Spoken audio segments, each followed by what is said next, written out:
Welcome to a journey that will take you through 12 countries, 12 accents, and a single mystery. The kind of story you won't be able to pause once it begins.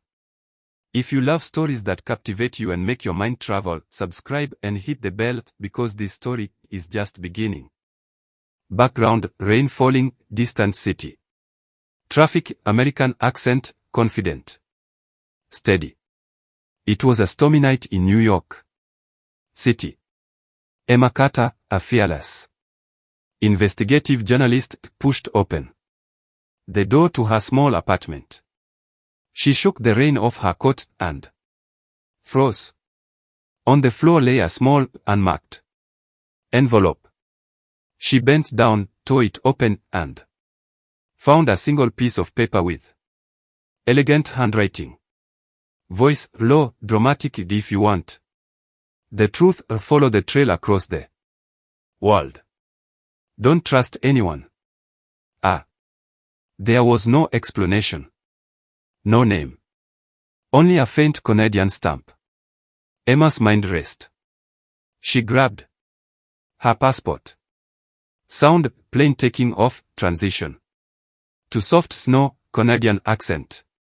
Calm and polite. The next morning, she walked through the quiet, snowy streets of Toronto. Inside the public library, a tall man in a red scarf waited by the window. Without a word, he slid a photograph across the table. A breathtaking mountain lake. On the back, Sydney, 1984. Man, gentle, this journey will change you in ways you cannot imagine. Be careful. Before she could speak, he was gone, vanishing into the snowfall. Background: ocean waves, seagulls. Australian accent, casual and warm. Emma flew to Sydney. At Bondi Beach, the smell of salt filled the air. A tan surfer approached her with a waterproof bag. Surfer: date, mate. There's something in here for ya, but promise me you won't open it till Mumbai. Alright. Emma: why not now? Surfer: because curiosity's a dangerous thing, mate. Background: bustling street market. Honking cars, Indian accent. Rhythmic and warm. In Mumbai, the colors were dazzling. Inside a small wooden shop, the shopkeeper's eyes widened when he saw the bag. Shopkeeper: oh, you've brought the key? Emma: the key. Shopkeeper: not for a door or for a person. She opened the bag and found a golden key engraved with DL. Background: soft pub chatter, Irish music, Irish accent, melodic and friendly. In Dublin, a pub's warm glow welcomed her. An old man in a flat cap beckoned her over. Old man: so, you've got the key? Eh? Well, lass, the lock you seek is far from here, hidden in the green hills of Africa. He pushed a folded paper toward her. Inside, faded coordinates.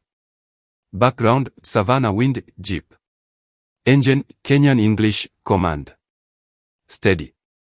Following the coordinates, Emma crossed the Kenyan plains in a dusty jeep. Herds of zebras grazed nearby. Under a lone acacia tree, the ranger unearthed a small wooden chest. Background: busy market, distant drums, Nigerian accent, expressive. In Lagos, a woman selling plantain chips spotted the chest. Woman: sister, people have died for that book. Hide it well. Friends can be more dangerous than enemies. Inside the chest, a diary. Its pages were written by many different hands. Background: quiet harbor water. New Zealand accent, smooth and gentle. In Auckland, a fisherman studied the diary before handing her a small compass. Fisherman, follow this, it'll take you to the man in Tanzania. Background, soft wind in trees. Birds, East African accent, wise and calm. Under the shade of a massive baobab in Tanzania, a wise elder. Read the diary in silence. Elder, this is more than a book. It is a map of choices that shaped nations. You must decide, protect it or reveal it. Background, city night sounds. Hong Kong English, precise and sharp. In Hong Kong, the businesswoman advised. Businesswoman, release that diary, and governments will fall. Are you ready for such chaos? Background, echo of museum hall. British RP accent, formal and measured. In London, a historian handed her an old map. Historian, follow this and you'll understand everything. Background, faint metal door. Opening, South African accent. Grounded and deep. In Cape Town, the safe revealed not treasures but letters, private letters. Between political rivals, letters that had prevented wars for decades. Guide, sometimes a peace is kept in the shadows. Background, soft marina sounds. Singaporean English, melodic and clipped. At Marina Bay, Emma stood, holding the letters. The crowd moved around her, unaware of the history she carried. She thought of the danger, the chaos, the lives. Pause, quiet heartbeat sound. She locked the letters away forever. Emma, or softly, resolved some truths are not meant for everyone. Sound of footsteps fading into the night, background slowly fades out. Background, low city hum. Footsteps echoing, the Singaporean English, calm and deliberate. Emma had locked the letters away, certain she'd buried the truth for good. But some truths have a way of resurfacing. A week later, a plain envelope slid under her hotel door. Inside, nothing but a flight ticket to Reykjavik, Iceland, and a note. Note, the game is not over. Background, cold wind, crunching. Snow, neutral English with Nordic tone. In Iceland, a woman in a heavy coat waited near the black sand beach. Woman, you made the wrong choice in Singapore. The people deserve the truth. She handed Emma a USB drive. Background, street festival, Indian accent, but faster, more urgent. Emma flew to Jaipur, India, where the USB was decrypted by a young coder. Coder, this is the blueprint for something huge. It's not just political, it's about control of water resources worldwide. Background, distant chanting, Irish accent, grave and quiet. In Galway, Ireland, an environmental activist told her. Activists, if they own the water, lass, they own life itself. You have to stop them before it's too late. Background, safari jeep, Kenyan accent, combat tense.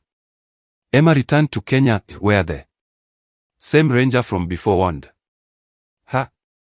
Ranger, the diary was only part of the truth. The letters, and now this plan, they are connected. Background, busy Lagos traffic. Nigerian accent, quick and emphatic. In Lagos, a journalist friend whispered. Journalist, Emma, they are following you. Not governments. Corporations. And they are everywhere. Background, ocean wind, New Zealand accent, low and serious. Emma escaped to Wellington, but even there, the fisherman left a note in her hotel room. Note: the safe in Cape Town was not the only one. Background: jungle birds. Tanzanian accent: slow and wise. The Tanzanian elder met her again. Elder: if you go further, you may not return. But the choice, as always, is yours. Background: city rush, Hong Kong. English: sharp and urgent. In Hong Kong, the same businesswoman from before appeared, uninvited. Businesswoman, this time, Emma. You cannot just walk away. Background: museum echo, British. A.P. Salam. A historian in London handed her a sealed envelope. Historian: open this only in Johannesburg. And don't look inside until you get there. Background: Johannesburg Street. Sounds: South African accent. Tense. In Johannesburg, Emma finally opened the envelope. Inside. Coordinates: in the Arctic Circle. Background: seagulls, marina. Sounds: Singaporean English. Measured. Back in Singapore, she looked at the map and knew this was no longer about politics, or even survival. It was about deciding who would control the world's future. Emma, quietly: then I guess it's time to go north. Sound: plane engine roaring, fading into icy wind. To be continued. Now that you know half the truth, will you dare to discover what comes next? Leave me a comment with your craziest theory, share this video, and don't forget to subscribe so you don't miss the next part, where the story will take a turn you won't soon forget.